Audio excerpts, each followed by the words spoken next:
sentiasa bersama kita. Yang Arif Tuan Yang di-Pertua Dewan, rakan-rakan karib saya di meja kerajaan, kenalan lama di meja pembangkang, seterusnya warga Dewan yang budiman. Assalamualaikum dan selamat bersidang buat kali yang terakhir. Tuan Yang di-Pertua, usul perdebatan yang kami bawa ke dalam Dewan yang mulia, betapa kita perlu untuk percaya pengurusan alam sekitar telah mencapai tahap yang membanggakan. Memulakan rutin perdebatan, mohon izin Tuan Yang di-Pertua untuk memberikan pendefinisian usul baik secara literal maupun secara konseptual agar pihak pembangkang khususnya tidak terkial-kial dalam memahami asas perjuangan kami di meja kerajaan. Kita mulakan dengan pentakrifan frasa demi frasa. Pengurusan perihal mengurus sesuatu alam sekitar menurut Seksyen 2 Akta Kualiti Alam Sekeliling. Alam sekitar ialah faktor fizikal kepada persekitaran manusia, merangkumi tanah, air, udara, iklim, cuaca, bunyi, bau, rasa, perihal faktor biologi haiwan dan tumbuhan serta faktor estetik sosial.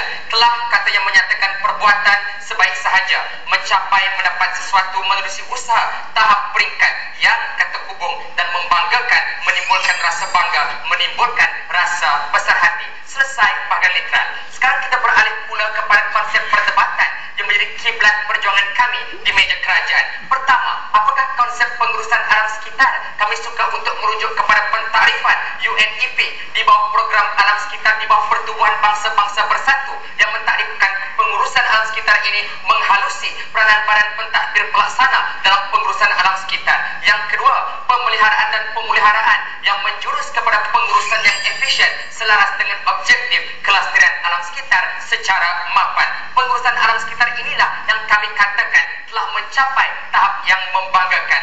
Membanggakan yang bagaimana? Justru kami terjemahkan melalui 3 instrumen asas. Pertama, penilaian terhadap strategi sistematik sesebuah badan pentadbir pelaksana pengurusan alam sekitar yang kami kira telah pun mencapai tahap yang membanggakan. Yang kedua, melihat kepada pelaksanaan pengurusan alam sekitar yang mengikut standar piawaian berpandukan kepada mekanisme kawalan yang berkesan, maka itu juga kami katakan keadaan telah mencapai tahap yang membanggakan. Dan yang ketiga, apabila pengurusan alam sekitar kita mendapat pengiktirafan, maka itulah tahap yang membanggakan. Tuan Yang di-Pertua, beban bukti yang segalaskan di pundak pembangkang, mereka perlu tunjukkan kepada Dewan yang mulia betapa pengurusan alam sekitar belum mencapai tahap yang membanggakan. Rangkaian penghujaan kami di meja kerajaan pada hari ini selaku Perdana Menteri, saya akan menjawab keadaan yang pertama menunjuk kepada Dewan yang mulia penilaian terhadap strategi sistematik badan pentadbir pelaksana. Bagi timbalan saya, Tuan Yang di-Pertua, akan berbicara pula tentang pelaksanaan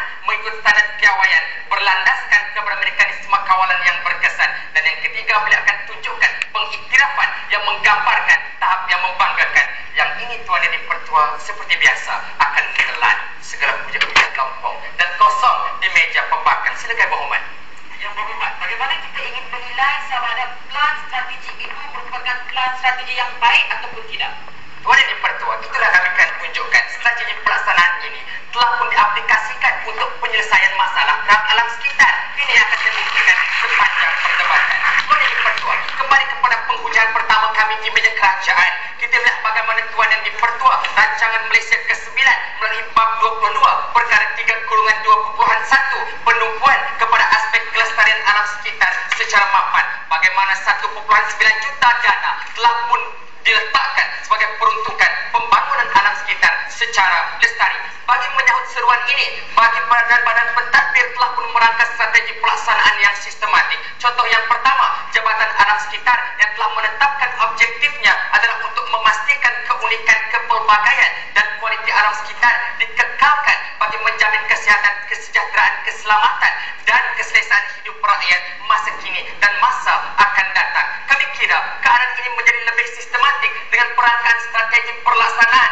antaranya Tuan Yang di-Pertua, pertama kawalan dan pencegahan pencemaran, yang kedua pembangunan lestari melalui pemulihan sumber semula jadi. Kami kira keadaan ini telah pun mencapai tahap yang membanggakan. Kenapa? Pelaksanaan terhadap strategi pelaksanaan ini mampu untuk kita aplikasikan untuk menyelesaikan masalah. Itulah strategi yang pertama, iaitu di bawah strategi kawalan dan pencegahan pencemaran. Bagaimana Jabatan Alam Sekitar, saya ucapkan tahniah buat Jabatan Alam Sekitar Tuan Yang di-Pertua, bagaimana telah mampu untuk menyelesaikan isu Sungai Gatum Labis Johor mengenai isu pembuangan sisa amonia yang berlebihan ke pekatannya melalui pentadbiran yang telah dilakukan oleh Jabatan Alam Sekitar turun padang melakukan kajian secara saintifik dengan bantuan Jabatan Kimia perumahan dan juga pihak berkuasa tempatan Tuan Yang Dipertua. Dan akhirnya kes Sungai Labis ini telah didapati berlakunya pencemaran sungai amonia yang berlebihan Tuan Yang Dipertua. Maka pelaksanaan strategi berkesan. Yang kedua Tuan Yang Dipertua, strategi pembangunan lestari melalui pemeliharaan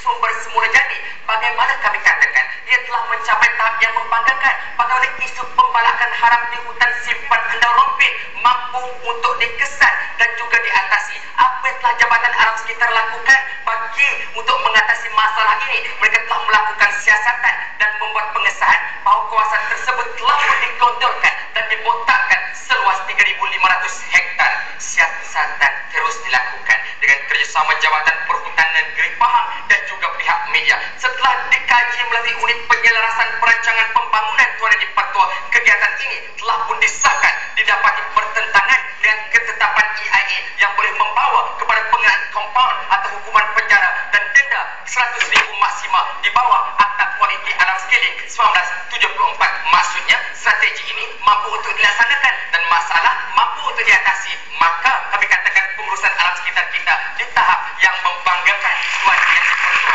Tuan Yang Dipertua, kemudian bagaimana jabatan yang kedua, iaitu Jabatan Kimia, mempunyai aplikasi bagi pengiraan semua bahan kerja makmal, pengesanan sampel, pengeluaran laporan dan pengukuran produktiviti. Mereka memiliki kapasiti quality output dengan memastikan kehendak pelanggan dipenuhi mengikut kehendak 49 akta atau peraturan dalam program persampilan tahunan pelanggan. Apa yang kami katakan membanggakan Tuan Yang Dipertua, bagaimana Jabatan Kimia ini mempunyai satu skim kemahiran ujian, antaranya adalah Provinsi Testing Sample Scheme dengan izin Tuan Yang Dipertua yang meliputi 22 bidang ujian dalam semua bidang yang tidak ada di negara-negara jiran. Dan kesannya Indonesia, Thailand, Myanmar memuji Jabatan Kimia dan menjadikan strategi mereka sebagai model. Tuan Yang Dipertua, saya akan bangkit yang pertama akan cuba berhias, tapi sayang cerminnya sudah retak 1,000